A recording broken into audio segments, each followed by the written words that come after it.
நாமக்கல் மாவட்டத்தில் உள்ள 6 தொகுதிகளிலும் பதிவான வாக்குகள் வாக்கு எண்ணும் மையத்தில் துப்பாக்கி ஏந்திய போலீசார் பாதுகாப்போடு வைக்கப்பட்டுள்ளன. இதுகுறித்து நமது செய்தியாளர் ராஜு வழங்கிய கூடுதல் தகவல்களை பார்க்கலாம். தமிழக சட்டமன்ற தேர்தல் நேற்று விறுவிறுப்பாக நடந்து முடிந்த நிலையில் நாமக்கல் மாவட்டத்தில் 6 தொகுதிகள் உள்ளடக்கிய வாக்கு இயந்திரங்கள் இங்கு நாமக்கல் திருச்செங்கோடு சாலையில் உள்ள விவேகானந்தா கல்லூரியில் இப்போது வைக்கப்பட்டுள்ளன. சுமார் 725 இடங்களில் 1781 வாக்கு இயந்திரங்கள் இங்க இருக்கின்றன. இந்த பகுதியை பொறுத்தளவு இங்க மிக 3 கட்ட பாதுகாப்பு போடப்பட்டுள்ளது. துணை ராணுவத்தினர், போலீசார் என சுமார் 4000 பேர் இங்கு பாதுகாப்பு பணியில் ஈடுபட்டுள்ளனர். மேலும் வாக்கு எண்ணும் பணிகளுக்காக இங்கு வருவாய்த்துறையினர் மற்றும் ஊரக வளர்ச்சித்துறை உள்ளிட்ட சுமார் ஒரு 14,000 அரசு ஊழியர்கள் இப்பணியில் தீவிரமாக ஈடுபட்டு வருகின்றன.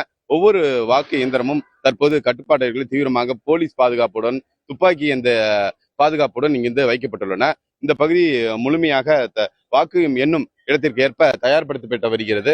இங்கு அரசு ஊழியர்கள் அதிவேகமாக பணிகளை மேற்கொண்டு வருகின்றன. இந்த பணிகளை மாவட்ட தேர்தல் அலுவலரும் கலெக்டருமான திரு துர்காமூர்த்தி நேரடியாக பார்வையிட்டு வருகிறார். இந்த பகுதியில் முழுமையாக தனிநபர் வெளியே வரவோ இல்லை யாரேனும் அசம்பாவிதம் நடைபெறாமல் இருக்க வாக்கு மையம் முழுவதும் போதிய பாதுகாப்பு போலீசார் ஈடுபட்டுள்ளனர். வாக்கு எண்ணும் இடத்திற்கு ஏற்ப இந்த பகுதியில் போதிய ஏற்பாடுகள் தீவிரமாக நடைபெற்று வருகிறது. இந்த பகுதியில் அசம்பாவிதத்தை தவிர்க்கும் வகையில் இங்கு தீயணைப்பு வாகனங்கள் நிறுத்தப்பட்டுள்ளன. குடிநீர் வசதி, அனைத்து தேவைகளும் பூர்த்தி செய்யப்பட்டுள்ளது. இங்குள்ள அரசு அலுவலர்கள் மற்றும் போலீசார் இந்த பகுதியில் தொடர்ந்து பணிபுரிய அவர்களுக்கு தேவையான அனைத்து உணவு மற்றும் அடிப்படை வசதிகள் மேற்கொள்ளப்பட்டு வருகிறது. இது போதிய பாதுகாப்போடு இந்த பகுதி கடும் கட்டுப்பாட்டுக்குள் இருந்து வருகிறது. நியூஸ் 7 செய்திகளுக்காக வாக்கு எண்ணும் மையத்திலிருந்து எஸ் ராஜு.